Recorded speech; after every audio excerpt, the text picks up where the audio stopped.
Hey everybody, this is the Rabbit Trail Podcast, and this is episode number 143.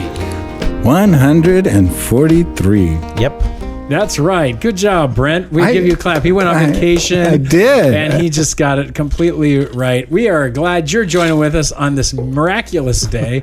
And we are just 143. We are stepping out to into zones of biblical imagination and wonder. Actually, this is the podcast that we chase the truth wherever it runs, and it's sponsored to you by Olive Branch Community Church and those who provide for this podcast. Thank you if you're one of the people who give at Olive Branch and provides this podcast. We're super excited that you give us the chance to kind of communicate these biblical truths and these ideas to you.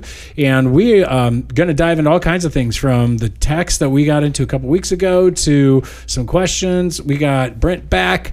Yes, baby. All right. And we are excited to just kind of get moving here. So my name is Greg Harris. I'm senior pastor at Olive Branch and probably your pastor, but glad you're joining us. If you're new, welcome, and let's get running down the trails. Hey, guys, say hi. Hello, my name is Stephen Oldham. I'm the local outreach pastor here at Olive Branch, and we just like to say hello again. Hopefully you've been able to catch some of what we're doing. I know it's been a busy holiday online, but between turkey and everything else, if you're watching our podcast or listening to it, give us a thumbs up, a like, and share it with your friends. Yeah, that Turkey, that place is a dangerous place right now. I wouldn't want to go to Turkey.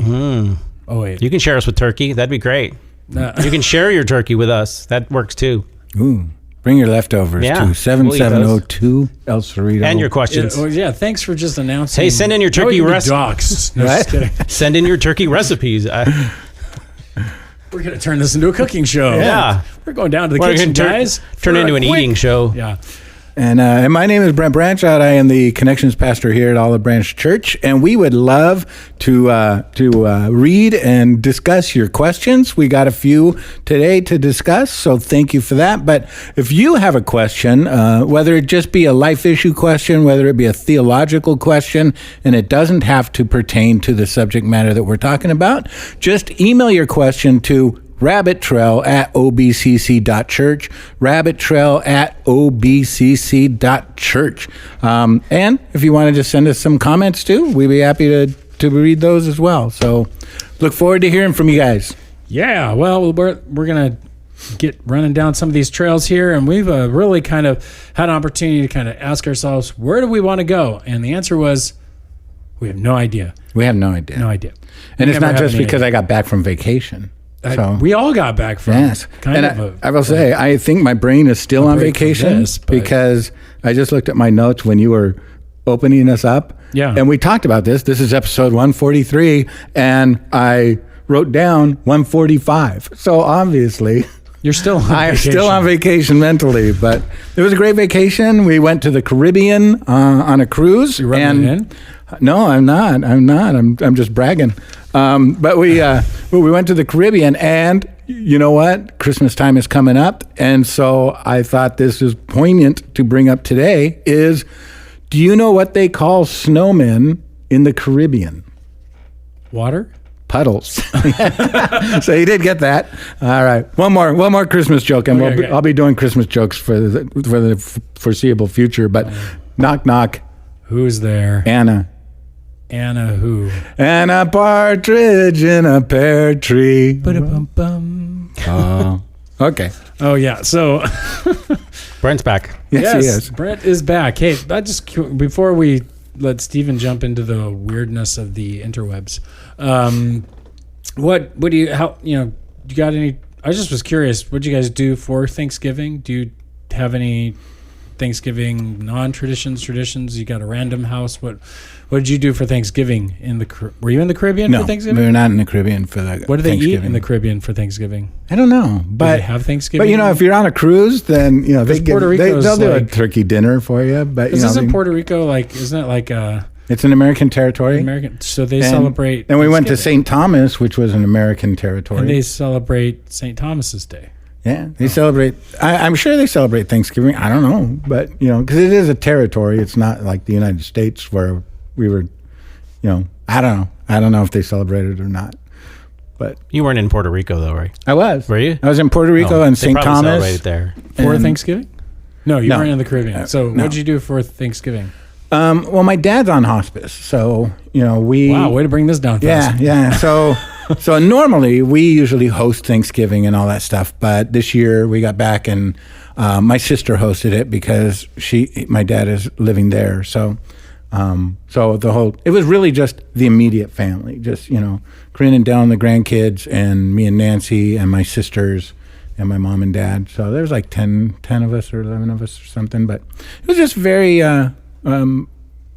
intimate Thanksgiving. So it was great. Cool. We're thankful my dad's still around, and he's enjoying a Thanksgiving with his family. Yeah, he did. We got him up, got him on the couch out front because he's pretty much bedridden, but he sat there. He had a great time. Oh, cool. He can only eat liquid foods, so they made him very runny mashed potatoes and gravy. And I would have found a way to. And I mean, he was like turkey bowl after bowl after bowl. He said, so he had a good time. I'm glad he ate. Yeah, that's good. So how about you, Stephen? Anything there for you guys? We always eat turkey. I mean, that's something it's the only time of year that my family eats turkey, really. So, we all jump in and chip in on the day before. I do all the chopping and cutting and mincing and dicing, and then my mom puts in the fridge, and the next day it's easier for her to cook. Because my mom has a tradition of saying she's not going to cook, and then she does cook. Yeah. That's the tradition. She doesn't trust our cooking. It's really just she wants to participate, but it gets harder as you get older. Yeah. So we jump in and do more, but she still wants to put her personal thumb on the flavor. Mm-hmm. So we just kind of follow her. I call her the mean kitchen cook because, man, she is... Gordon Ramsay. Oh, my gosh. She would give Gordon Ramsay... She'd make him cry. She would make him cry if he was in her kitchen. Yeah. And she's one of those that doesn't measure anything. So I'm like, I don't know what you put in there. She's like, you should feel it. I'm like, I'm not feeling it. I need to write down measurements. But anyway, she's a really good cook. And my sister's too. She cooks all the sides and I'll do the gravy afterwards now. And so we're all just slowly but surely trying to make sure we hold on to her tradition of mom cooking. And what do you do, Greg? Yeah, we head up to my in-laws' cabin. We spend the week up there, so it's been kind of 5 years of that. So we have like little traditions. We'll go hiking. No snow. We were hoping. We were like, we go off. We'll do a little hiking. We'll kind of go down to this place called Heart Rock, take a peek there, and hang out there. It's fun. It's more fun. I've noticed that traditions. There's some years where you're just like, oh, it's a tradition, and then as I'm getting older, I'm like, oh, this is fun. They're not the little kids anymore that I'm scared to fall off. Now I'm scared they're going to climb the rock faces and fall off. So it's and then we go to Big Bear and kind of have dinner and hang out there. We were going to go see the best Christmas pageant ever, but they didn't show it up there. So went and saw that later. It's a good movie. Saw the second best one. Nancy went to Seattle to visit Alyssa and them, but before we went on vacation. And she went and saw the movie with the grandkids and Alyssa, and I'm like, hey, So I still haven't seen it yet, but I was disappointed. She said it was really good. Yeah, I won't spoil it like my kids spoiled. Like we were doing Thanksgiving, and my kids were talking about The Chosen, and they were all like, my daughter sees something. She's like, no, you just spoiled it for me. Like it just ruined the season. I'm like, what? How can you ruin The Chosen? Like, newsflash, Jesus dies. Yeah. It's like, and rises again. Yeah. It's like ruining the Titanic, but it's like, are they going to make a sequel? I don't think so. Oh, they'll try. It is the 2020s. So then we eat turkey on Thanksgiving, and the rest of the family comes up. I don't really see my side, but I'll call and text and do that kind of stuff. So let me ask you this: Thanksgiving, not the family aspect, not the thankful aspect, just the food aspect. Do you like Thanksgiving? Mm-hmm. I like stuffing. I like mashed potatoes. I like food. So I like some. And we had a really flavorful turkey this year. So I'm not always the biggest fan of the turkey, but man, it was really good this year. I am not a Thanksgiving and Christmas dinner type guy because I'm not big on ham. And so if I'm going to eat ham, I would just get my rolls and make a sandwich out of it. I'm not a big ham guy. And I am not a big turkey guy. I am not a big turkey guy. So I do like Thanksgiving dinner in the sense that I make it a school lunch. I get my mashed potatoes and gravy. I crumble up my turkey and throw it in my mashed potatoes and gravy like elementary school lunch. It up, and throw some peas in there and some carrots. No. You don't eat vegetables, do you? I couldn't tell. I don't. Yeah. Greg's horrible truth. But I got it from my son. So I do the mashed potatoes and gravy with my turkey mixed into it, and then my mom makes this Potatoes amazing are gravy. And those are like fruits and vegetables, right? Yeah. There you go. Potatoes. I love corn. I love corn on the cob. corn. I'm a big vegetable guy. There you go. There you go. But my mom makes a big cranberry salad thing that is amazing. It's family recipe. So a correction is I like my mom's turkey. And I like my mom's ham. I don't know about other people's hams and turkeys. I'm My just, family's very big. ham is just kind of salty. You don't like and stuffing? Yeah, that's what I makes do it not good. like stuffing. I do not like green bean casserole at all. So my mom makes You Portuguese know, I don't stuffing, like so. yams, candied yams, or anything like that. That's all I eat: mashed potatoes and gravy, The one turkey thing, in like, it, as a kid, the He one just eats thing. carbs. It's like, yeah, the one- It's a big hill. bread. Close encounters of the third kind. You're like, Yeah. this means something for Thanksgiving. Yes, exactly. the thing that I always remember, like growing up, and like my grandmother would always try to get us to use like the pickled beets. I'm just like, Oh. No. I'm not a pickled beets guy. Like they stain your fingers. They're purple and they taste nasty. But I like pickles, and I don't know. I don't get it. Sweet pickles. I don't like. Well, pickled beets have a rooty taste to them. Yeah, it was weird. They're not all equal. I like the Mediterranean ones, but not the others. So I like yes, food. I like food.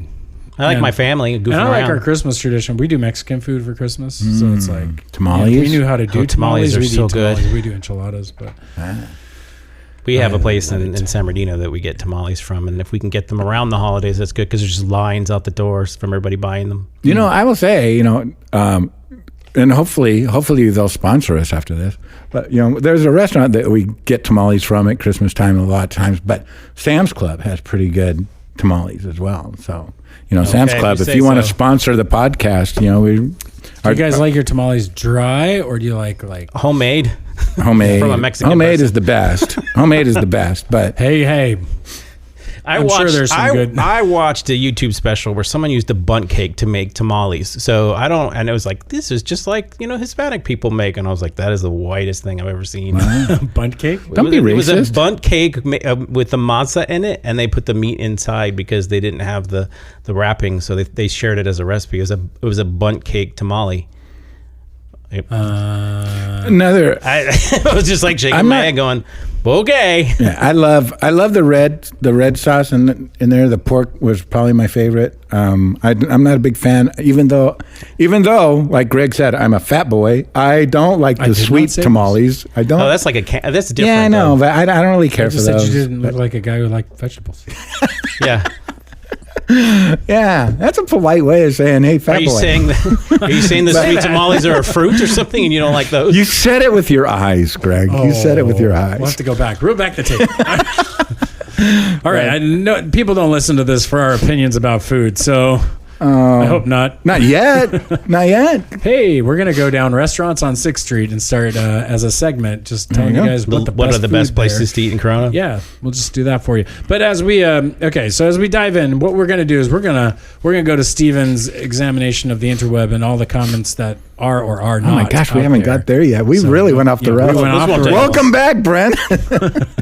Steven, help us, reel us I know. back in. I will say I didn't listen to the whole podcast when I was gone, but I listened to the beginning part and I thought, wow, they got onto it really quick. You guys were on mission. Oh yeah. Yeah, we start off. There's a variety of people. Some like the banter, some don't like the banter. Yeah, I know. If you don't like the banter, please skip. 40 seconds. Skip ahead. No, there's really nothing on the internet for the holidays. I guess people have taken their time off, just basically reimbursing some of the positives. They're talking about the debates or that are on common ground and things like that, but nothing negative. So that's I it. believe that people should be thankful and positive on Thanksgiving, even on the internet. So good. All right. So what we're going to do is we're going to actually take a reversal. We're going to go back to the last sermon I preached, which was since last week, Scott did a great job, but he was just talking kind of like what we would call an internal conversation to the church, I would say. And so we want to go back to some of the biblical references and really dive into this last section of Mark that we went over, which was Mark chapter 6. And this is the verses 1 through 6. For those of you who want to follow along, grab Bibles or whatever, we'll read it as we go. But we're going to kind of do what we did last week. And Brent, if you want to read it, or we can just read it. But if you got a question that jumps out at you, you're like, oh, I want to ask this question. We're just going to kind of fling ourselves through the passage and see what we come up with. But this technically is just basically Jesus goes home. And so we get some interesting kind of shenanigans, situations, some stuff that goes on. So why don't you take us off with this? All right, so I'll just read the verses and then we can break it down and discuss it. So Jesus just healed the girl in her house, and it picks up, because we're going to go chapter 6, 1 through 6. And talking about Jesus said, he went away from there and came to his hometown, and his disciples followed him. And on the Sabbath he began to teach in the synagogue. And many who heard him were astonished, saying, where did this man get these things? What is this wisdom given to him? How are such mighty works done by his hands?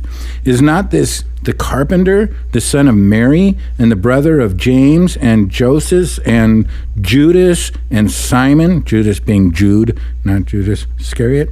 And James being Jacob, because we translate all Jacobs in the New Testament to James. Thank you, King James. Yes. All right. And and his brother Simon as well. And are not his sisters here with us?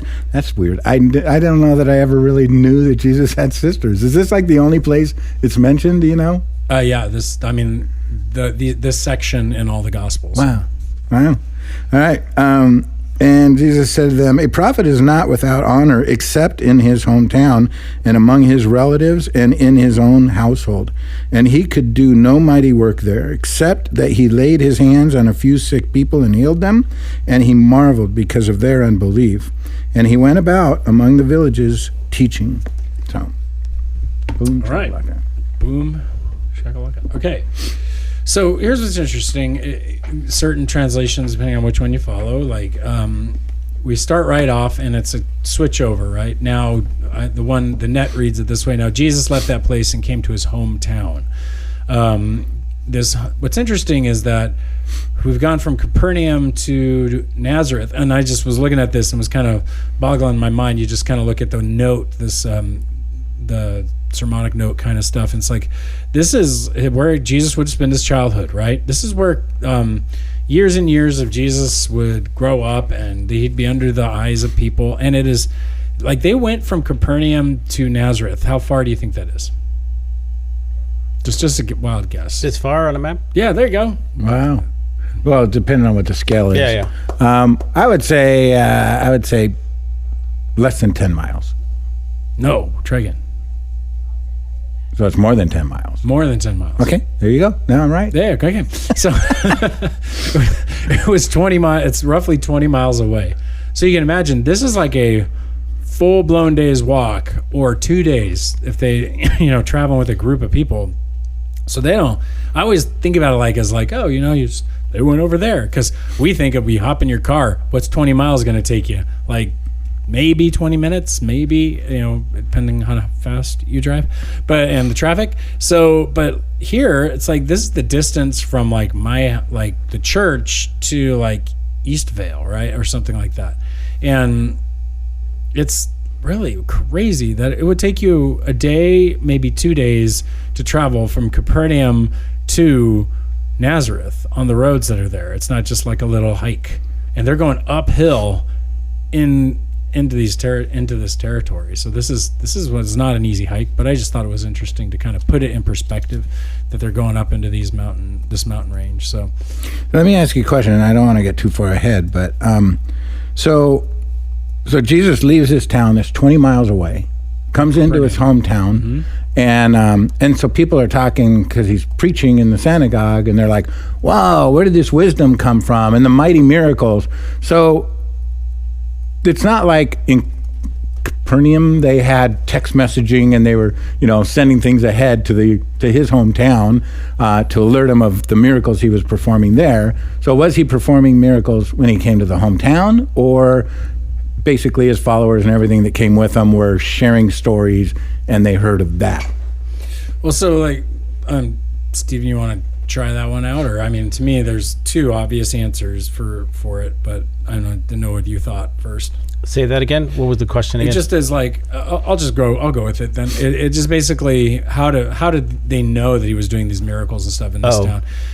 I would say, first and foremost, earlier, you already have him being seen by his family. So his family's shown up. They see him doing things, and they hear him preaching. They know what they've been in Capernaum hearing the stories, and they're going, our brother's crazy. He's out of his mind, right? And so already they've tried to control Jesus, get him to come out to us. And he's like, no, who are my mother and my brothers, right? So we've had an entire episode in Capernaum with Jesus' family. So they've seen things, they know things. And so they end up probably going up and telling, hey, this is what's going on down there. When people are like, where's your brother? Oh, my brother, my gosh, he thinks he's this big shot preacher now, or whatever. I don't know what they thought about it, but they weren't definitely not believing. Second, you got 12 or more disciples showing up with Jesus, traveling along with him. And they're like, who are you guys, right? They're going to ask questions. I think the disciples are going to tell stories and start sharing like, oh my gosh, what was he like as a kid? Like, they're all excited about him. We saw him seriously stop an entire storm. Oh my gosh, he took out an entire legion of demons. This is crazy. He just did something. Oh, we can't talk about that. It's like all these different things that just an entire crowd saw this woman healed right in front of them. Huh? What? Jesus? The kid who turned all the little pigeons into real pigeons and flew them. No, just kidding. Wow. Right? I mean, this verse goes against some very famous infancy gospels. People will ask about, like Thomas and things. there's a whole slew of them. It's not just gospel in infancy. Gospel. There's the gospel, and then there's like a book of Thomas. They're different, I think, too. But one of them has a story about how Jesus kind of cruelly does this number on a bird or whatever, kind of kills the bird. Well, yeah, I mean, there's cases where he makes a bird, and then they people get mad at him, and so then he curses them, and they die, and you're just like, oh, this isn't good. This is harsh, and so. Yeah, none of that stuff fits the context of like. It's also written a lot later. Them being amazed at Jesus having any mystical powers as a child, right?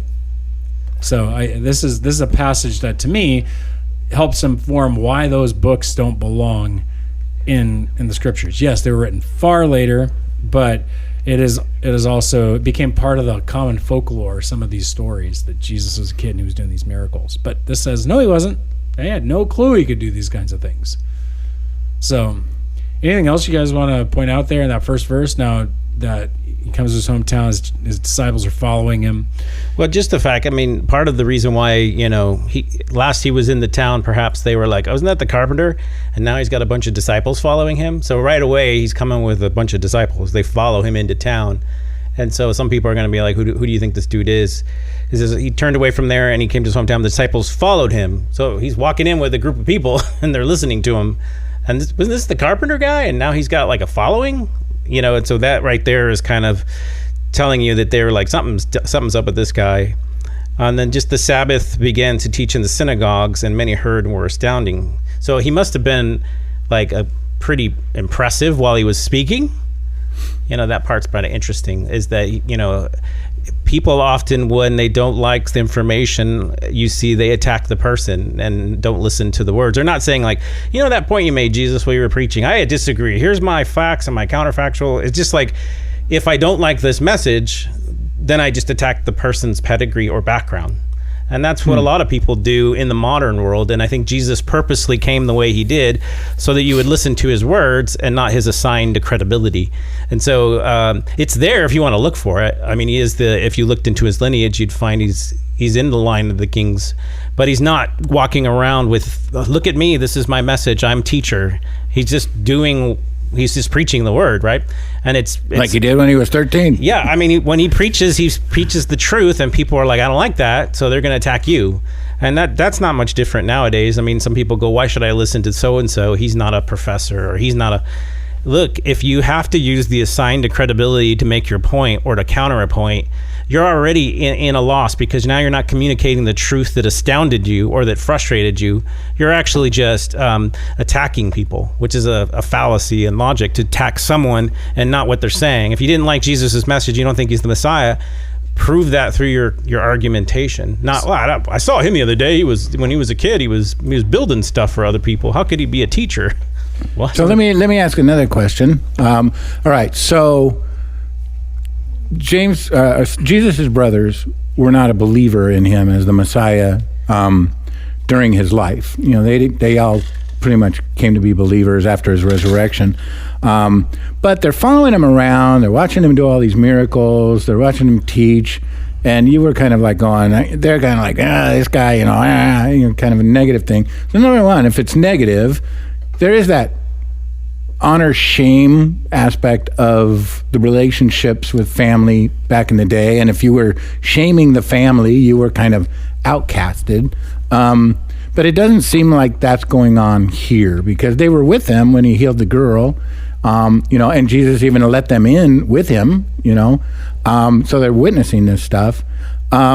So how, just from your studies, do you feel like the relationships were animosity? There was animosity in the relationships? Do you think they just thought that their brother was crazy?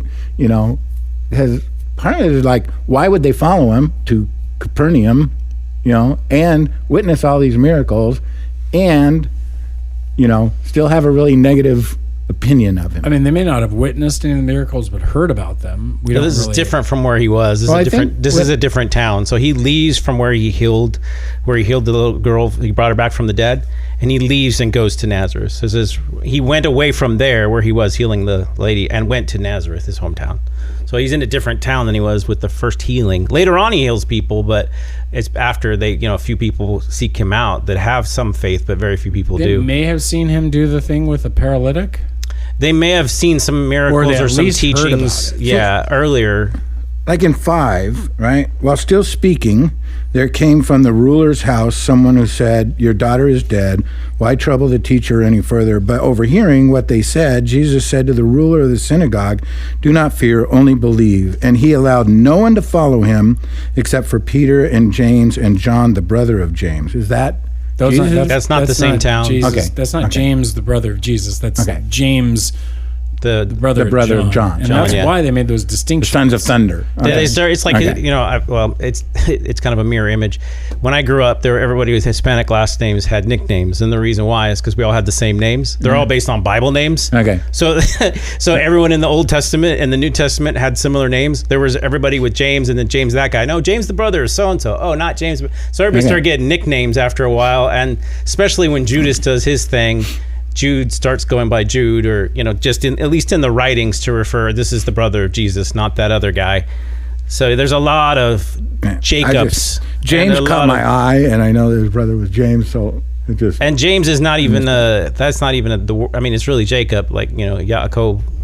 So there's a couple thoughts here. If we were to, it's not explicitly stated why Jesus' brothers would be upset, but we can surmise some things just from the narrative. For example, in the book of Mark chapter 3, Jesus goes up on this hill, and he has now just picked out 12 disciples, and immediately says, then he went home, and the crowd gathered again, so they could not even eat. And when his family heard it, they went out to seize him, for they were saying, he's out of his mind. Home is not hometown in this case. Home means to the house he was staying in. The issue here is that they're coming after him like what's he picking 12 disciples for? He's building this crowd around him. So you could surmise either maybe they were jealous they didn't get picked.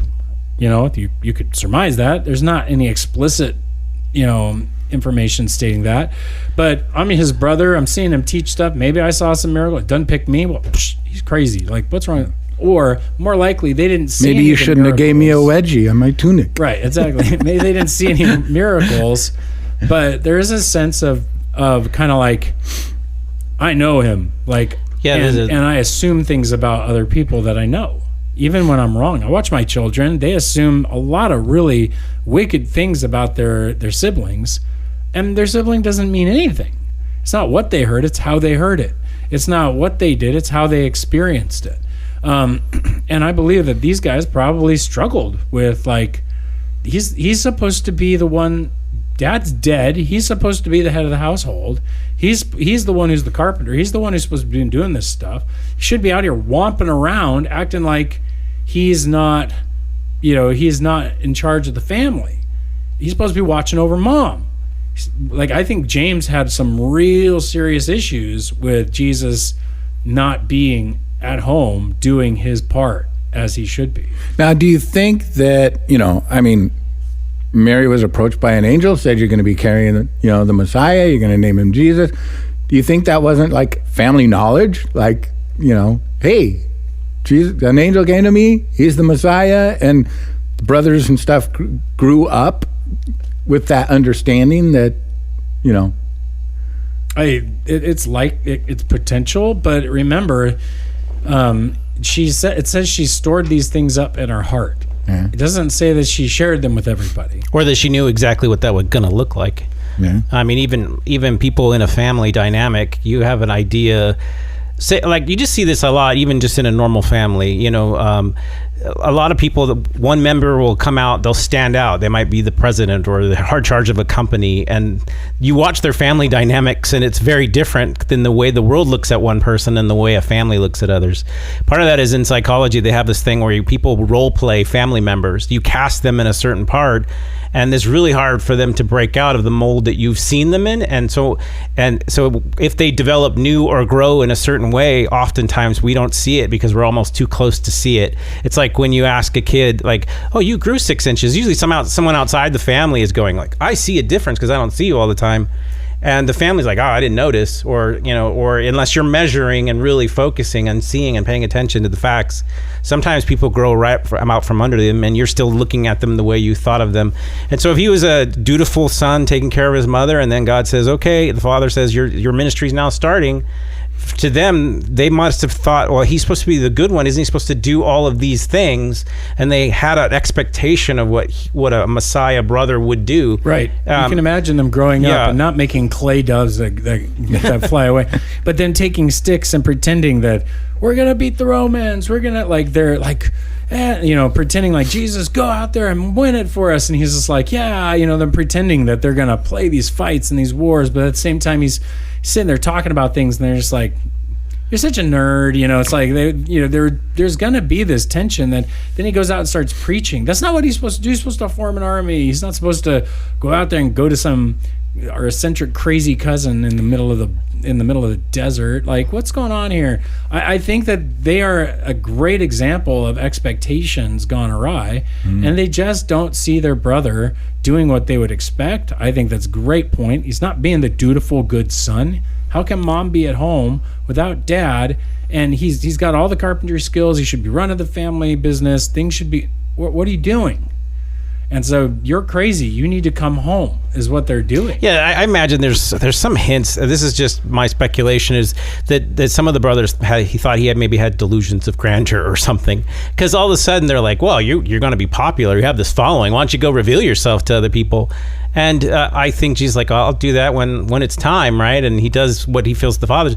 There must have been some animosity there until after the resurrection, when Jesus talks to his brother, and you see a change in the reality because of so they had a different expectation of what they thought a brother Messiah would be, and it didn't fit what Jesus was doing. And I think that's normal for everyone, that everyone tried to put Jesus where they thought he should be, and he didn't fulfill their expectations because he wanted them to listen and watch. Not to mention, there could have always been in the back of your mind as you grow up, he doesn't look like dad.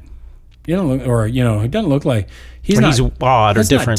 That's not dad's kid. That's mom's kid. And we don't know where he came from. We have this story she tells us, but you can just imagine them going, just because they're a little jealous, just because they're a little frustrated, like they're sinful.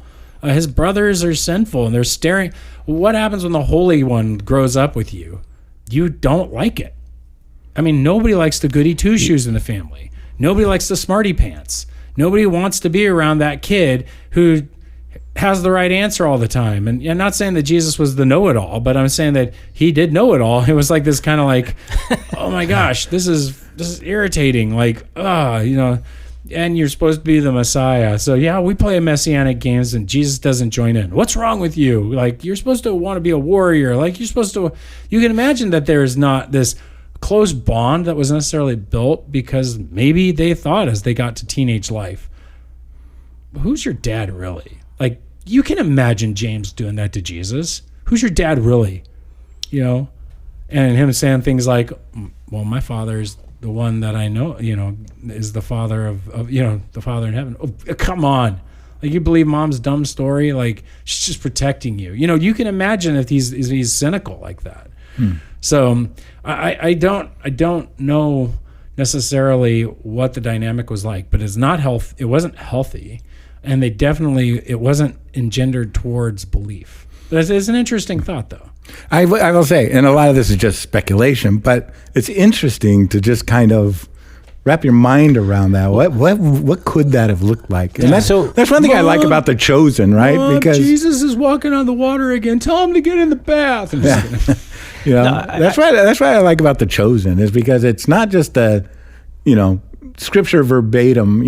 They're bringing in a lot of what could have been, what might have been, and I really like that, because what you were saying just a minute ago was, their perception of who Jesus was versus the reality of who Jesus is, and there was that conflict there, and I mean, we do that ourselves, right? Yeah. Because we have expectations of Jesus, and when he doesn't work out the way we thought he should work out, we're disillusioned oftentimes when it comes to healing, when it comes to restoring relationships and breaking addictions, and it's just like, Jesus, I asked you to do this, and you didn't come through. And so I get it. I mean, a lot of people walk away from the faith when they've perceived that God didn't come through the way he should have come through. Right. And I think that is you're hitting the critical point of the entire story.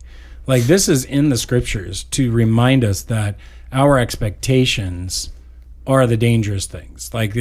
And I tried to paint this picture, like in the sermon, I was trying to say, don't expect that God can't, but don't expect that he has to. Because if he can't, you're never going to ask.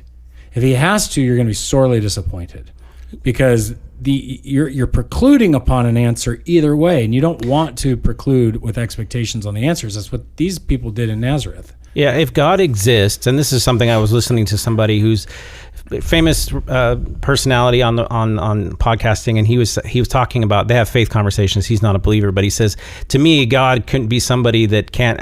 They were talking about how God can't act out of his own nature. He's good, so he's not going to do evil. And he's like, well, for me, that wouldn't be a God. I'm like, that's the problem. It's the for me part. If there is a God, he's not going to meet your expectations. Right. You're going to have to discover his, and they will shock you. And so you have to be opening to say, if there is not an abstract concept, but a real God, a being, then he's going to not meet your expectations the way you think he should. Like every other human being and every other animal, and everybody. All beings are like this. Yeah, they don't meet your expectations. They are who they are. And so you have to discover that. But also, I've seen this with families, and what's encouraging in some ways is there's someone in our church that just recently got saved, and their family can't deal with it. It's having a really hard time dealing with it. And just the idea of, this isn't what I expected. I had an expectation of a family member, and God got a hold of them and changed them somehow, and sent them on a mission. And this is like, even if it's for the better, you're trusting this. You're speculating, is this really true? I mean, before he's acted this way, and now he's acting that way, and just conversations after many people of having God presently in their lives, how it affects their family members. And as a Christian, you've encountered this. People will assume like, oh, you're going to judge me. I have never given you any inclination that would be something that I would do other than love you, and it's not any different what you would do to me.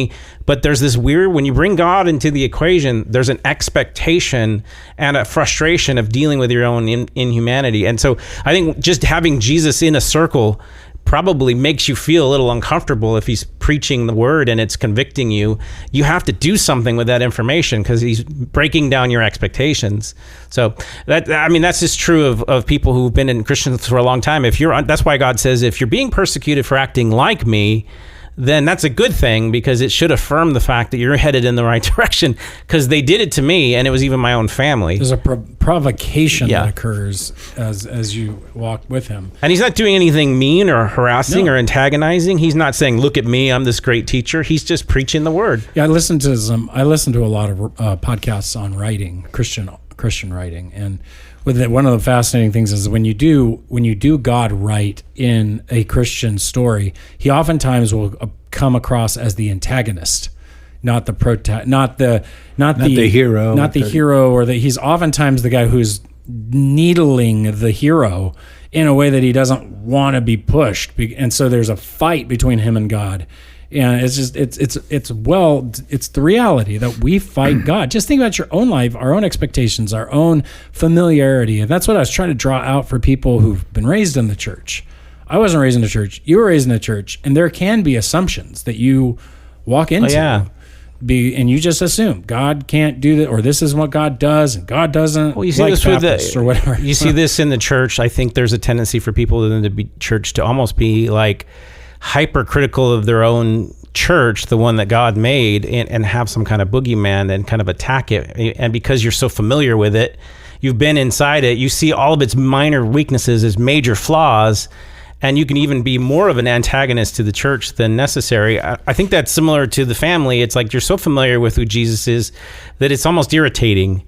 And it's like any little thing you're looking for that's getting you frustrated because you don't want this conflict that Jesus brings with other people in the community. And so I could see it being embarrassing for the brothers of James and all. This is my brother's embarrassing. Like here he's talking about being the Messiah again, and it's shameful to us, and it's not. This is uncomfortable. He should be doing this and taking care of mom.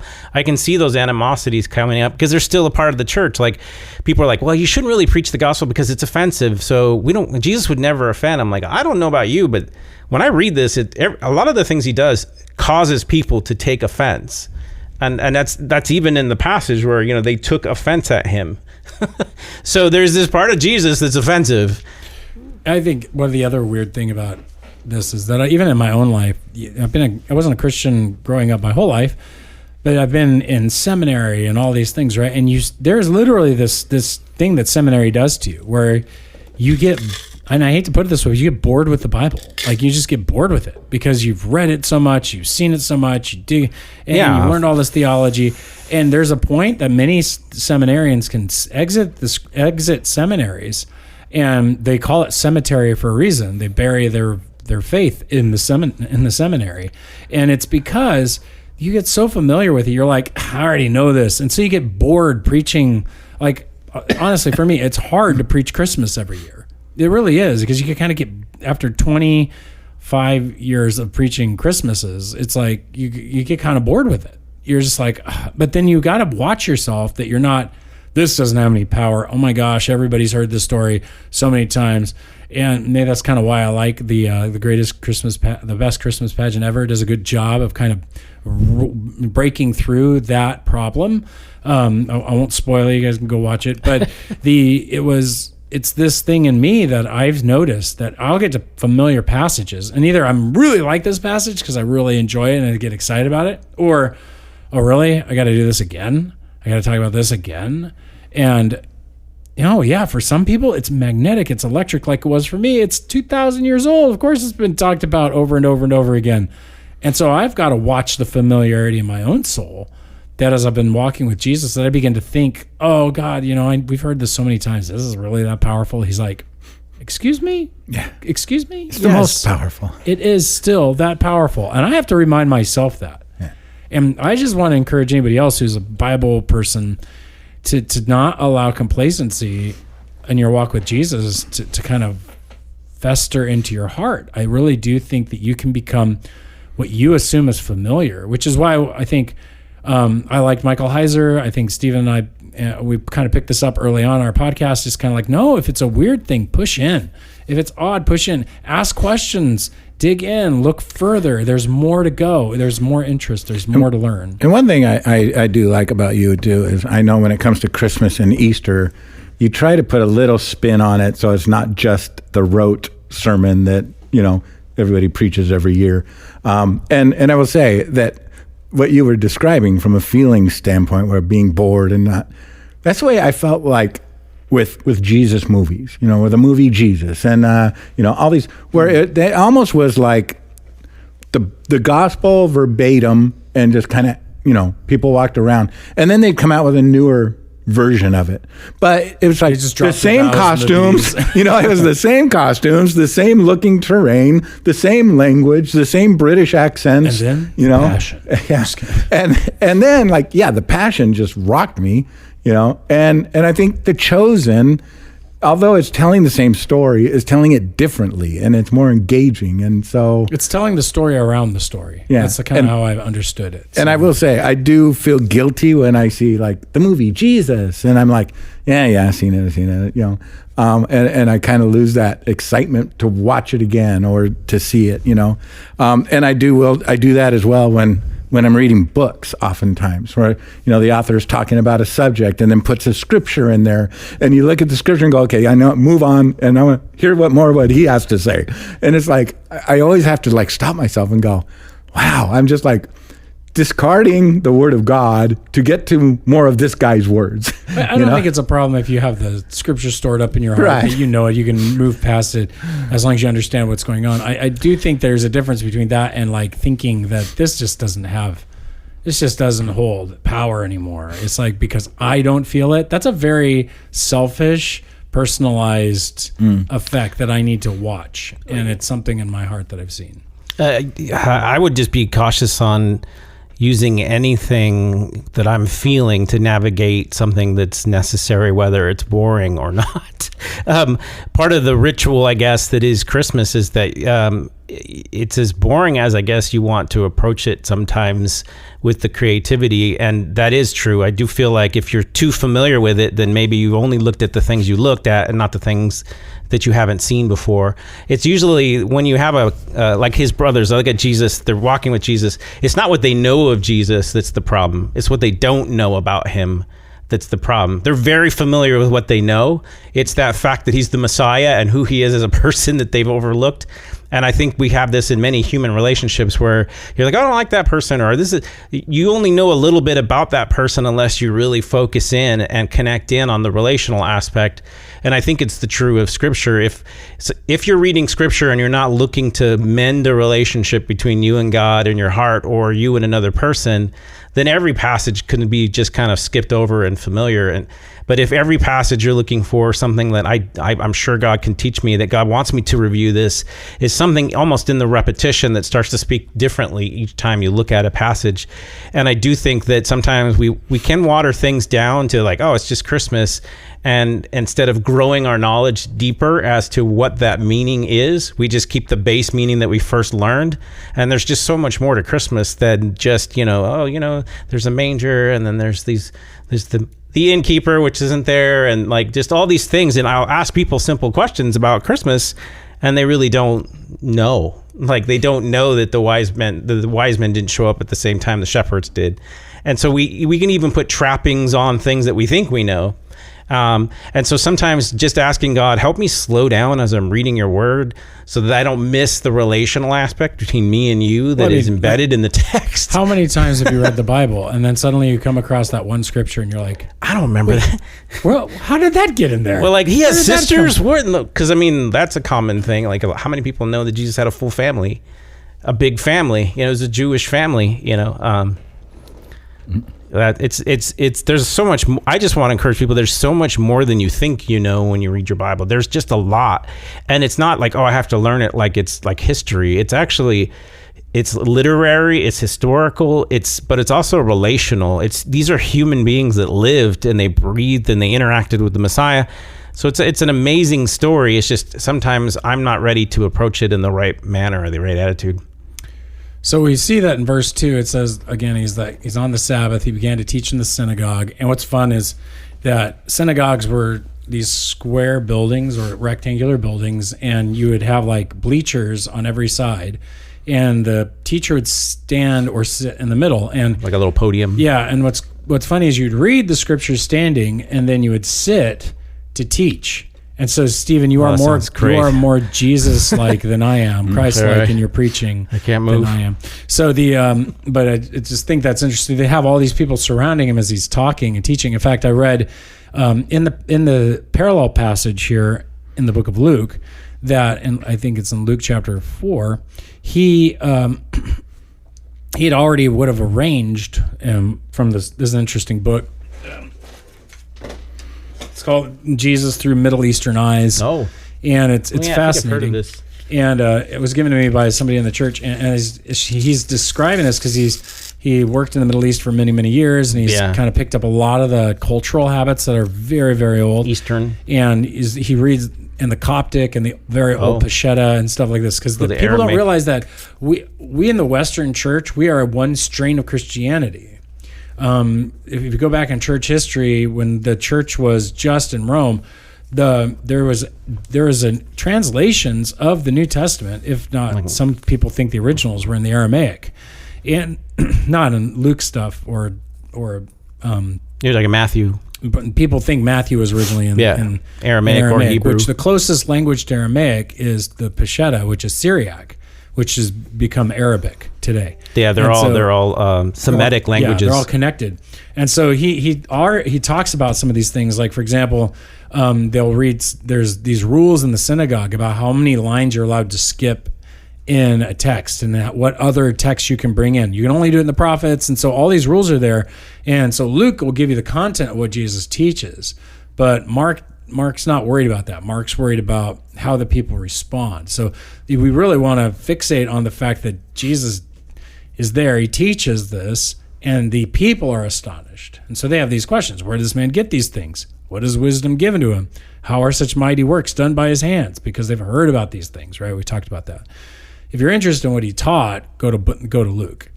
And I just what my point is. And it's fascinating then that this would have been a whole setup where he would have pulled the scroll of Isaiah open, been reading it, put it down, and then just offends the heck out of these people. And so this was a conversation I heard earlier. Someone was debating, like, oh, they didn't have a Bible. I'm like, this is Bible.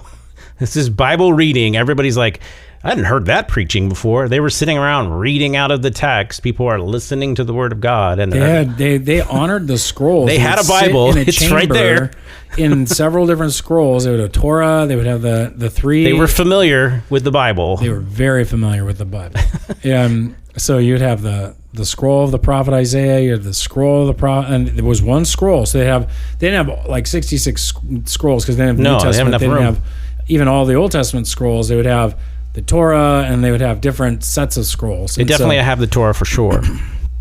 Oh, they had it. By this point in Jesus' life, they had everything that you and I would understand as the Old Testament. Pretty much, yeah. In fact, the Hebrew Scriptures, the set we have in the Protestant faith, in our understanding, this is the Hebrew set. They didn't have the extra stuff.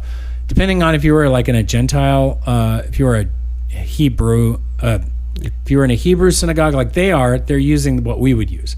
If you had gone to a place like Paul of Tarsus would have gone to that would have spoke Greek, they might have been using another King form. James. Yeah, King James. No, like the Theodosian translation, or like a Greek. There would have been Greek translations. The only part of I was just reading about this, the only part that's considered the Septuagint in their time period was only the first 5 books. Philo later would adopt all of them as the Septuagint. And translate them. That's not how they would have understood it. Was it Jerome?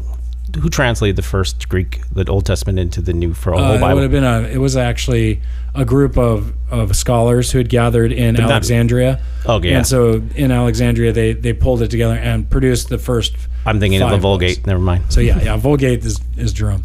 So it's just fascinating that we get into this stuff. So Jesus is reading in probably Hebrew or Aramaic, very likely Hebrew, and it would be translated to Aramaic by the person standing next to him, or he would have done it himself.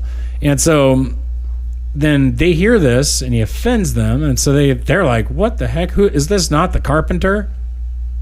The son of Mary, the brother of James and Joseph, Judas and Simon. What's interesting is that another text says this is not the carpenter's son. That's Luke's version. So they didn't assume that Jesus wasn't Joseph's kid outside of the family. And that's just important to kind of note that there's a lot of people out there that would later in history go like, no, everybody knew he was the son of this Roman legionnaire or something like that. And it's like, that's just made up. Everybody believed he was the carpenter's son. He learned the trade of his own father, which carpentry is interesting. It's just kind of like you said, the fix-a-man, the tinker, we would call it the smith, the worker. Tinker. Yeah, in the early days, people, I guess they did this for centuries, where there would be a guy who could build onto your house or fix your furniture or repair the door jambs. They would do the windows. They would actually build houses. Man. And it's really critical because only a few miles away from Nazareth was a booming Gentile town called Sepphoris, and it was exploding. There was so much construction work being done that is very likely Jesus spent a lot of his life working with his dad in this town, Sepphoris, building these homes and around Gentiles around them working. So, but he's the son of Mary, and which is interesting because, well, Luke is very clear he's not the son of Joseph. Mark eliminates Joseph and just makes him the son of Mary. Either Joseph's dead, we don't know what happens to Joseph. He just kind of disappears off the scene. And as my brother James already said this, Jacob, Joseph, Judas, and Simon. So he's got 4 brothers, right? And sisters. We don't know how many sisters because they're married. So he's got a whole conglomerate of people that know him and are not his sisters here with us. Now, this gets into a little bit of a Christian fight, right? Where, well, are these really the sons of Mary and Joseph? And so because the Catholic Church wants to hold on to the perpetual virginity of Mary, that Joseph and her never consummated their marriage, which would be unthinkable in a Jewish culture. Yeah. And it's not what it says in the scriptures. They actually will say either these guys are his cousins, and so they just called them family, or half siblings, or they're the half siblings that Joseph already had all these kids from another marriage. And so he would have been some 30 to 40-year-old getting married to Mary. But they would say James was like his older brothers. Right. But if you think about it, the average family would have children if the wife survived. And it was very likely your wife would die, but Mary is one tough cookie, to have this many kiddos.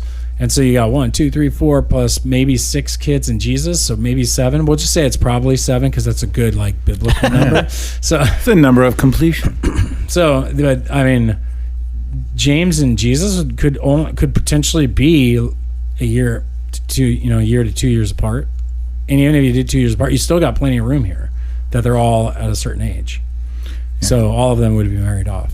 We don't know the birth order here. We assume it's in order, but there's no reason to not believe that these are Jesus's actual biological siblings. Yeah. And I think this part stands out to me where, Jesus is confident in who he is, right? And I think part of that is when I was reading this, his brother James and Joseph and Judas and Simon and his sisters with us too.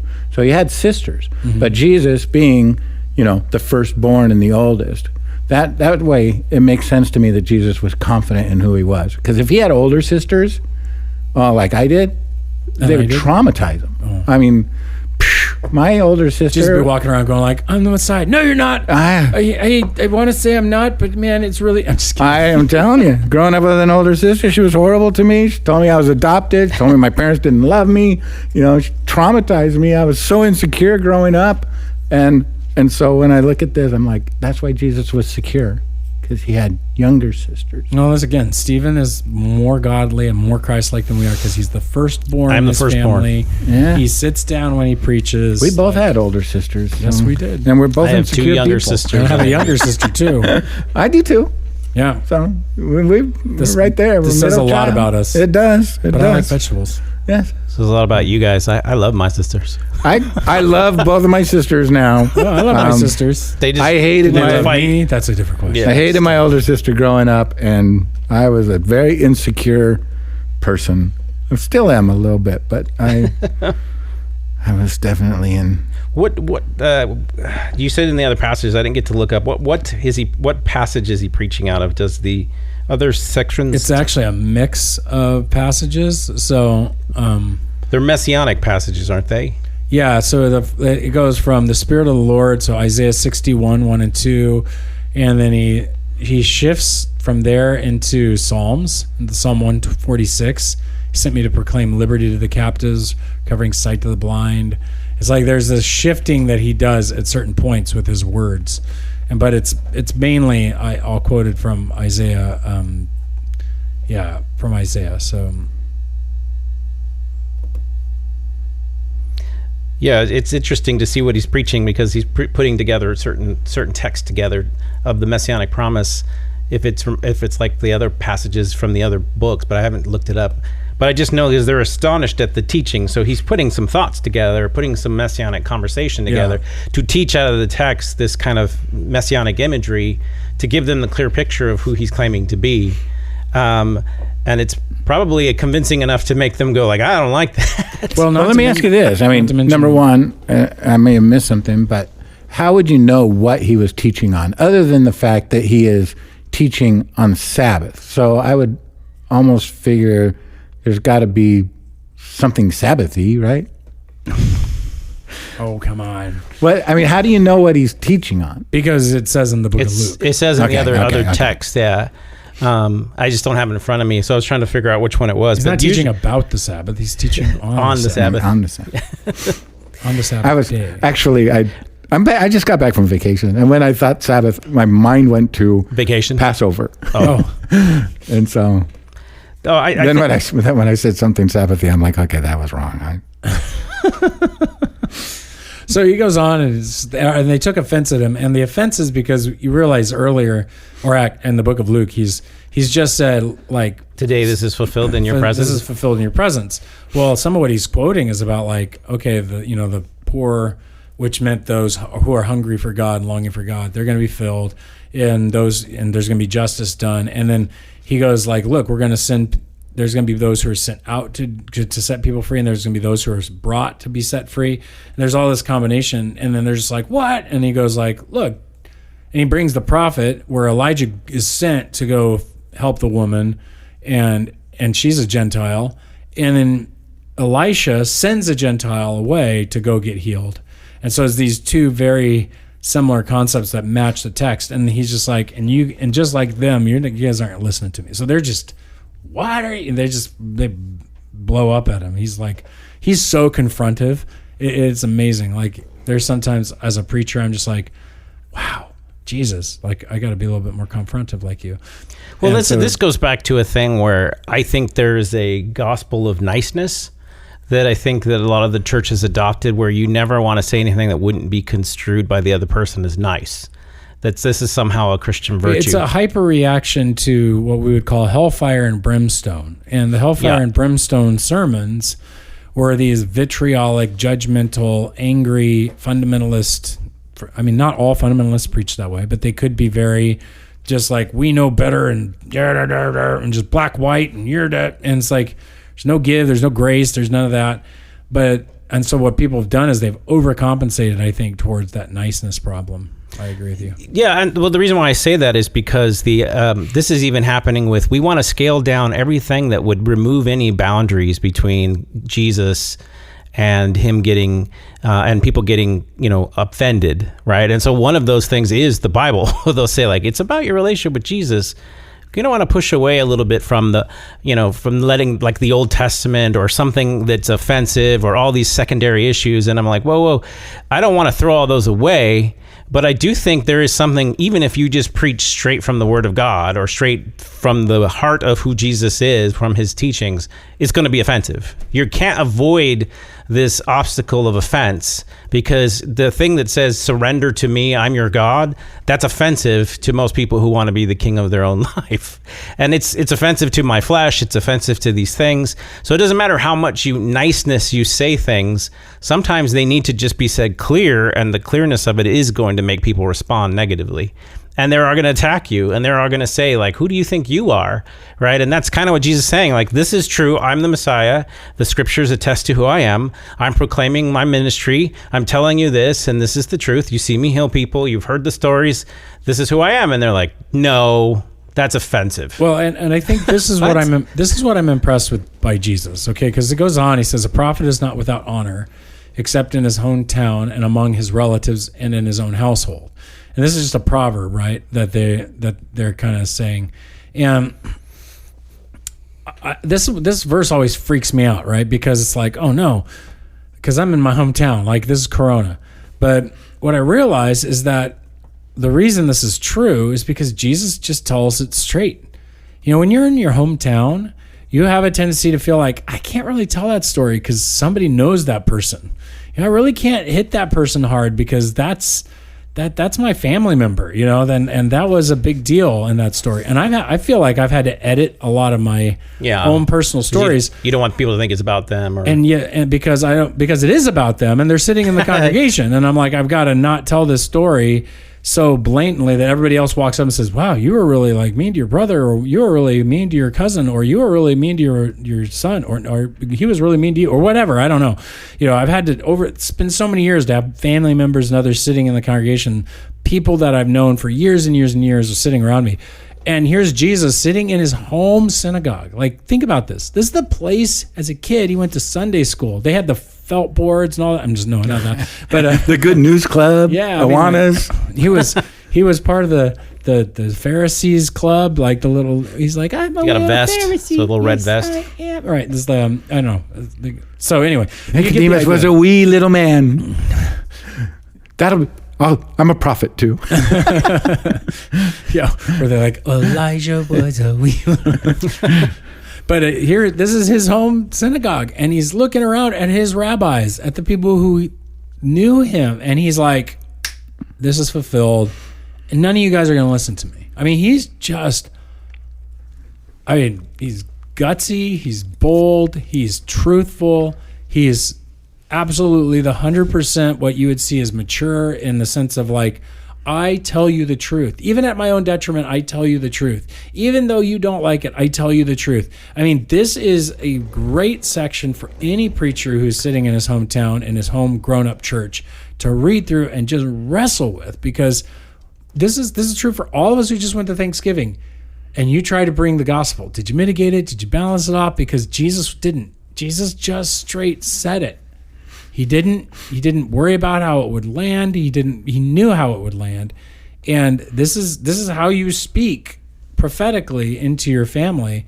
Now, what didn't mean he didn't love him. It didn't mean he didn't care. Obviously, he's going to go on and do some healing here. But this is that to me, it just speaks volumes in this small little section right there. Yeah, no, I mean, this does give you an idea that Jesus is telling us, so your loyalties have to lie with him over your own family sometimes. And that's what's really hard for people to grasp, that you have to love the truth, and you have to love the truth giver and the one who is the author of all things more sometimes than the familiar or comfortable relational aspects of it in your family. And sometimes God will call you to say things that you really don't want to say, but you have to, because if you love God, you'll tell other people, and because you love them. And if we hold back those truths, like, there's a difference between, like I said, the gospel of niceness doesn't mean that gets in the way of the truth, and if you're more nice than you are truthful, and there's no balance to your kindness, then I don't know if you really care about that person. And it really does say, like, Jesus is going to care enough about the people who don't like him in his hometown to tell them something that he knows they're not going to receive. And some of them receive it later on. Some of them may never have, but he still did it, and it's because he's loyal to his Father in heaven, and that's difficult. And I think the reason why I like Jesus is because he modeled it first with his own family. He's like, oh, I know following God's going to be difficult. I also demonstrate how difficult it's going to be when he lived out his life. So he's not a God that isn't familiar with that. Those awkward dinner conversations around a meal with your family and how they feel about you. He had all of those moments with his family. So I do find that to be good, that he is able to relate to those who are struggling in their own families. So we get to this last section here, and I'll just finish it off, and then we got a couple questions. But it says, and he could do no mighty work there, except that he laid his hands on a few sick people, and he healed them. And he marveled because of their unbelief.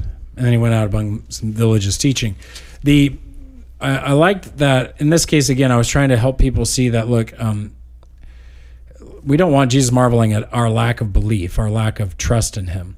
And so, like, the question is, what assumptions are you bringing that's causing you to not bring people to Jesus? The way I tried to bring this out was, it wasn't a magic power. There's no clausometer, right? Like, I think that if you watched Elf, and I liked this illustration, and somebody told me that it really helped them out, because they were like, I've always thought of it like that. Like, I got to get to this certain level of clausometer, faithometer, and then God will work and act. And it's like, no, the request, the asking is the sign of your faith. Like, the action is the faith. This is what James is saying in the book of James. He is literally saying faith without works. Let's just erase the word works. Faith without action is a dead faith. So what, you say it, but you're not asking, you're not drawing the person, you're not praying for the person, you're bringing them forward, you're not. Now, again, the other side of the assumption that you can get is that God has to do this and he will do this. That's not an appropriate assumption either. You're going to get really hurt people if you assume God will and has to heal you. Well, God will heal you. The question is when. That's what we just went over in the last sermon with Ricky. It's like, it doesn't have to be immediate. It will be ultimate. But this is the point, is that if you don't bring somebody, you can't do anything. It's sort of like the old fundraising. When they talk about fundraising, the first lesson in all fundraising is you don't get anything you don't ask for. If you think they could give you $2 million and you don't walk in and say, I'm just asking you for $2 million, you'll never get $2 million. You won't get anything because you won't ask. And so the same thing is true here. The couple people he laid hands on and healed, they brought him and asked, and he did it. But I think that what helped me was the statement that your faith is shown by your action. By just the asking is evidence of your faith. And that actually, I had somebody come up to me in the middle of service and said, that helped me out so much. Because over the years, I've always thought I didn't have enough faith. I didn't have enough some kind of faith stuff.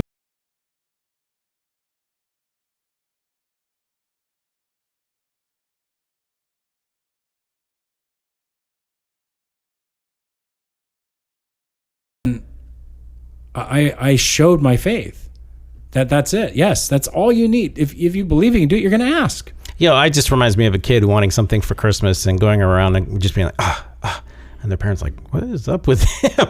And they're just walking around like, And then Christmas comes, they open the present, and they're disappointed. I'm like, well, why are you disappointed? Well, I thought you would know what I wanted, but no, if you asked, I would have gave it to you. And so the idea is that oftentimes... That happens a lot in marriages. Yeah, there's a lot of... I was going to say, that doesn't sound like... Yeah, that sounds... Well, there's a lot of hinting going on, right, with God. And sometimes I think a parent isn't being like, well, how... I know that they're not clairvoyant like God is, but there's something in the asking and saying, I know that you can do this for me. I believe that you will. That allows that person to do it. And I think the same process we go through with God is, if you say this out loud, then because you trust that he can do things for you or has the right idea of what you need, then you verbalize that. It's actually the opposite. Most people think, well, if God knows what I think, why should I pray? Well, because there's a relational component to your connection to him. And you don't want to get into a situation where you just take God for granted. Like, I know what he's going to do for me all the time. So I'll give you an example of this. Like years ago, a few years ago, our daughter had some situation with her car, and Tress and I looked at each other and said, I think we should let's pay for it for her. Let's do that. And we said, okay, well, only if she asks though. And we knew she wanted us to pay for it. We knew that she would like it. We knew that it would help her out. We knew there was this whole scenario, and she just kept going like, well, I guess I'll just pay for it then. She never asked us. So we never paid for it. But we were absolutely 100% ready to pay for the whole thing. But because she didn't ask, there was no reception. And that may sound cruel, like, why don't you just pay for it? Because there's a responsibility. There's a care. I trust you, Mom and Dad. I trust you, God, that you want to do this and you would like to do this. And so I'm going to ask you. And I think that there is something in this. I'm going to say it this way. I think Pentecostal churches have a tendency to see more answers to prayer and more of the miraculous because they actually ask more often. I think their just numbers are up. Their asking numbers are up. It's not about of how much more faithful they are, how much faith they have, and how much they really believe, and they got their clausometer up. No. I just think they up their numbers. They just ask. Like, we ask people to come forward for prayer. And it's like, I don't need anybody to pray for me. God knows what I need. No, he wants you to pray for these things and ask people to pray for these things. Like, yeah, there's the relational component here. He wants us to relate to each other, to reveal our needs and our wants, to knock, ask, seek, all that stuff. And if we don't... And it's also not just about the one item. So like you're saying with your daughter, I find that if every time a child wanted something from their parent, they just never verbalized it, and they always still got it, that would be taking their parents for granted to me, because you just assume they're supposed to do everything for you. Which is why it has to be a genuine ask. That's what I mean. Like, you just assume that, like, oh, it's mine, I have to have it, because then you'll throw a fit if you don't after you ask. Because it's an expectation. You made it an expectation instead of it being a request. And every real request, the person should have the right to say no. Yeah. If it's a true request. If it's not a true request and they can't say no, that's called a demand. We demand nothing of God. Do not demand of God in your prayer life. Do not demand of God for your healing. Do not demand of God. That is almost, I would say, blasphemous to think that you can demand from God something. No, you request, you ask, you petition. You do not demand. And that a demand is an assumption that he must give you what you want. That's a demand. That's not good. I don't like that at all. So that just, sorry, little hobby horse there. No, soapbox. That's what I'm thinking of. Okay. All right. Well, Brent, we got at least a couple questions, maybe one question. We got one that is really long, so I will try to edit it and get the heart of the question. So it says, "Hey, greetings, OBCC podcast team. Greetings. I pray you all enjoyed the Thanksgiving holiday. And my question today Do we need to answer that? Go back to that and go through. Just kidding. Yeah, we did enjoy it. My question today surrounds church membership.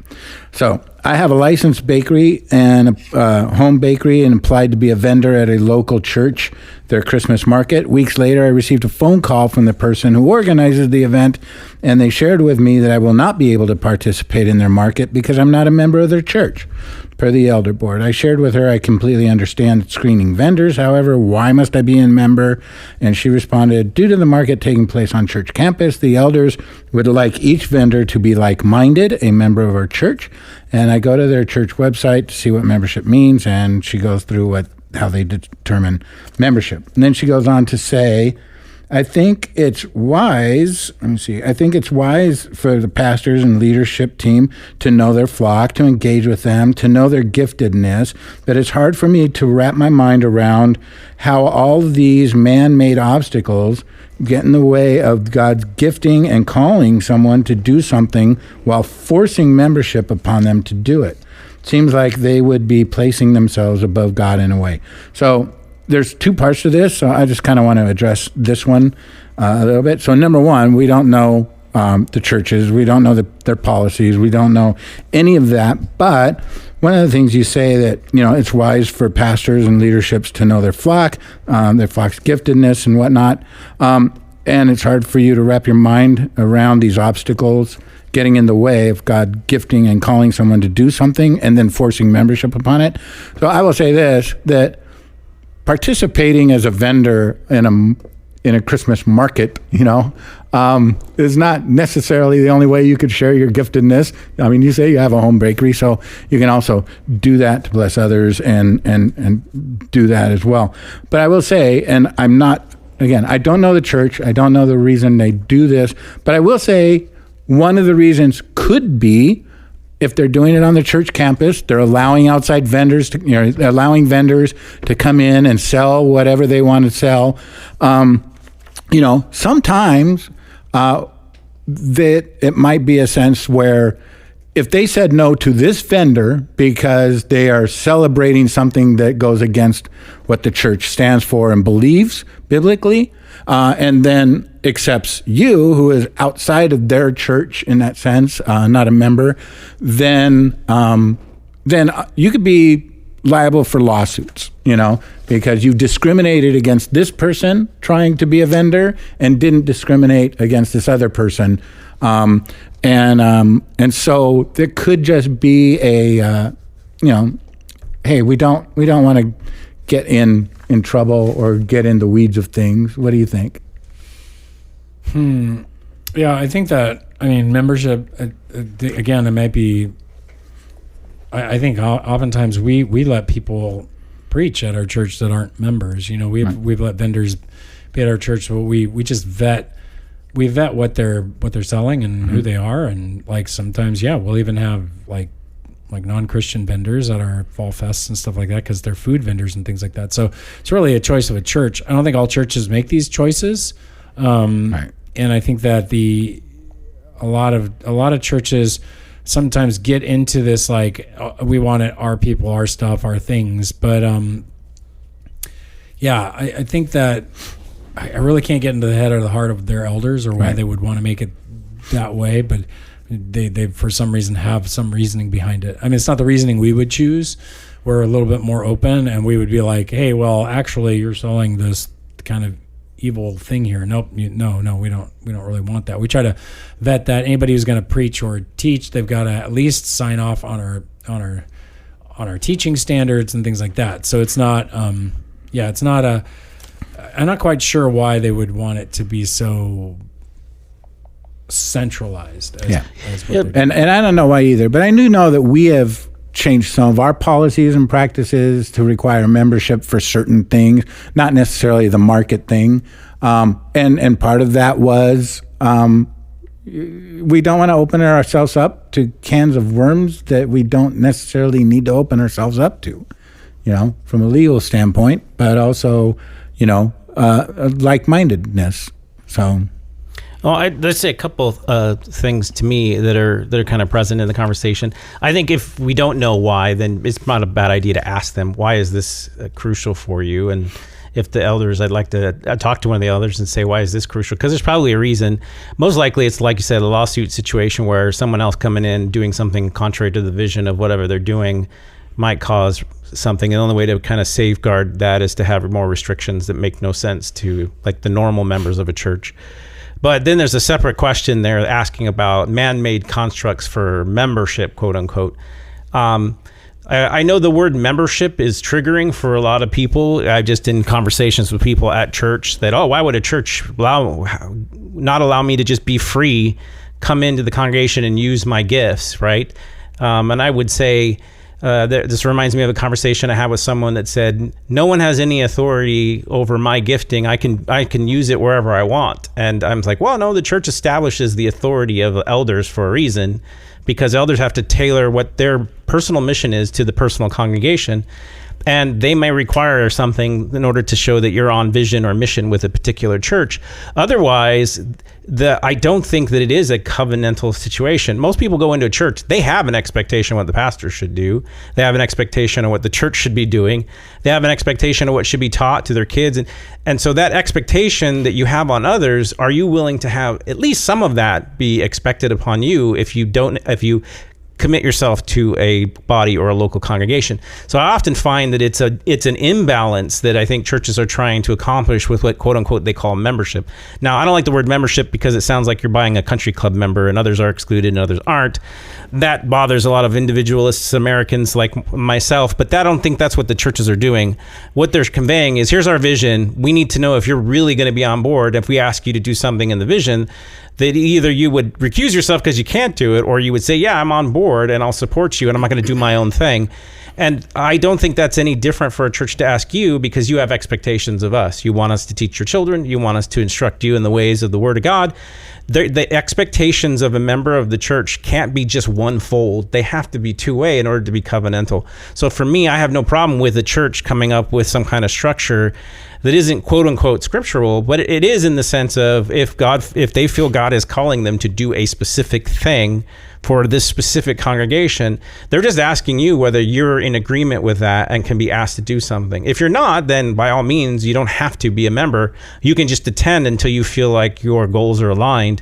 But I don't think it's wrong to say, hey, we just have an expectation of what this means, and if you have any questions, we'll clarify all that for you. We'll tell you anything you want to know. Here's our doctrine. Here's it. Because we've ran into problems, trying to ask people, and everybody just kind of does whatever they want. You know what I mean? And that can be difficult for a church. So. And again, she went on to talk about kind of what you were just talking about. Yeah. Is membership like a country club where you pay fees, and there's a tieredness to the people that attend.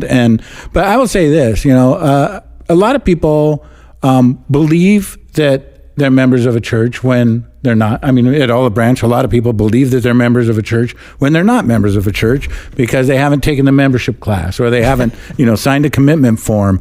And so part of the importance, I think, of membership, especially as church leadership, is the idea that membership brings alignment, where people go to church for different reasons. And we're here, we exist as a church for two reasons: to evangelize and to disciple, and so people come to church with a bunch of different agendas, different reasons of what the church should be doing. And really, it just is like, this is the mission that God has called us to. This is the vision of how we as a local church are going to get this done. This is how we are structured in order to do this. This are the strategies. So part of me is like, if you're like, well, I go to, and I'm not talking to you specifically, but, I go to Olive Branch all the time and I tithe. So therefore, I am as committed as the next person. And part of it is, I always ask that question, how can you be committed to something that you don't really understand? It's kind of like when you get that Apple contract, and it's like, just hit accept, and it's like you're saying that you're committing to something that you really don't know what's in there. And so part of it is just understanding how we're structured and how we want to fulfill the Great Commission as a church. So she asked also for biblical evidence for for membership. Now, I don't think the word membership is going to show up in 1 Corinthians and talking about being a member of the body of Christ. Maybe in the Message version. Well, so the membership of being in a body of Christ, well, obviously any Christian is a member of the body of Christ. But when we talk about membership in the way that we're discussing it, we've talked a lot about changing the term to like partnership, because it denotes a little bit more of like less exclusivity, inclusivity. Right. It's more about what actually the old word fellowship used to mean. Yeah. In Acts chapter 2, verse 42, it says they devoted themselves to the apostles' teaching and the fellowship and to the breaking of bread and the prayers. This isn't, hey, they devoted themselves to hanging out. That's not what the fellowship mission meant. It meant they have devoted themselves to being fellows. Like if you're a fellow in a particular context, it means you are a fellow worker, a fellow like a participant. military. Yeah. And so you're literally saying we're devoted to the mission, we're devoted to the giving to each other, we're devoted to the direction of the leadership, we're devoted to this. And so we're in fellowship with God, meaning that we're on with him, but there's a local fellowship. Now, in the ancient church, there was only one church per town. But you had smaller little sub homes, like house churches. Since the denominational explosions and stuff over the church centuries, you still needed to fellowship with somebody, meaning that you were not just showing up to go hang out and have a meal. It meant that you were showing up to work together with each other, to actually engage in this kind of co-working. And the way we describe that is we call it today membership. And membership is this idea of mutual involvement in relationship and energy. You're part of that particular fellowship, that family. And so you're fellowshipping with us. You're joining in with the work. And so that's where wherever you find the word fellowship, I really think is going to grasp more of the concept of membership than anywhere else. It's this: we are partnering together, we're joining together. Membership works, but membership is members of Christ in total. Fellowship is of that body, because guess what? They fellowshipped with a particular body in their city, and then Paul would go start a new fellowship of believers, right? And so in this sense, we have lots of little fellowships, and we're just saying, I am willing to commit to fellowship here. I'm willing to commit to partner here. And that's what membership means. And it doesn't do mean think you're not that, part of the body of Christ. To me, like you're still a brother and sister if you're not a member of a particular body. I'm still going to treat you. Yeah, I'm not going to treat you differently as far as I'm going to love on you and care for you. So, did I lose your train of thought? Yes, you did. And also, I don't my, think my, it's, my mind is I think fragile. some people use membership. It has been abused too tightly, but in some cases, in my opinion, but it is used to assure that, hey, we don't, and I use it to assure that, we're not allowing people to have heresy that is, or vote in heresy or vote out things in the church. Our members vote here. Yeah, we are those who vote here. Our members vote. They're part of the integrity cycle that we're trying to only members can vote, Yeah, and they're part of the accountability chain of holding. And it's not a matter of giving, because anybody can come in and give. It's not everybody's going to come in and commit themselves to the doctrine, to the leadership, to the mission and the vision, and say, I am a part of this family. I'm going to fellowship and serve here and be a part of what we're doing. That's different than somebody can come in and give a lot, and that shouldn't sway us. That's actually bribery, and that's not what we want to be a part of.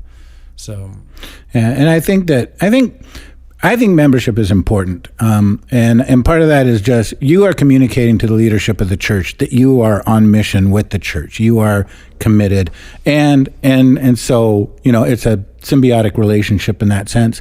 But also, I think that membership overall has been watered down to a large degree, because part of being shepherds, part of being leaders in a church, is to help people grow in their faith and strengthen their faith, and also help protect them from the wolves and stuff like that. So part of that too is like the church discipline, and I don't mean yelling at people and spanking them, but holding them to account in their walk, and when they're getting off the rails, speaking, having the authority to speak into their lives because they have committed to it. And I think it's watered down in the sense that there's so many churches in a city now, kind of like Greg was saying. There used to be one church, and that was it. And if you didn't go there, you didn't go. And so part of it is now people don't want to be held accountable as much, so they just run off to the next church whenever there is issues. And so part of that growth in a accountability structure and shepherding structure is dissolved greatly. You think? Yeah, what I really hope is that what you see is this is about relationship. It's a mutual relationship in which the leadership is trying to support your spiritual growth, and you are trying to enter into supporting your brothers and sisters around you and the mission that God's put you on. And really, I would hope that the church that you love is the church you want to be a member of or fellowship with, in the sense of an official capacity, saying, I am putting a covenant down, I'm staking myself with this group of people. And no, the early Bible church people didn't have to do that necessarily, but they did do a lot of markers to show they were part of the fellowship. They had to be baptized. They had to make a confession of faith. They had to be under someone's teaching. There was a lot of little things you'll find throughout Scripture just to join the one church in that one town. So, in fact, early church practice would divide the non-baptized from the baptized. They couldn't, so that you would do part of the service, and then they would end, and they would dismiss them, and all who were baptized would then go gather, do communion, and spend more intimate time in worship. And so there's a deep history of, even in single churches for one town, that there was a sense of covenanting or fellowshipping, with devoting yourselves to the fellowship. So with that said, we've gone long. It's been a long podcast. We hope that you guys enjoyed our culinary conversation at the beginning, our scintillating information about Scripture, and what an awesome question. Thank you so much for that. We hope that you guys have a great rest of your week, and you send us more questions and more thoughts on your culinary experiences. You can send that to rabbittrail@obcc.church. That's rabbittrail@obcc.church. Until next time, God bless you guys. Boom, chakalaka. Bye.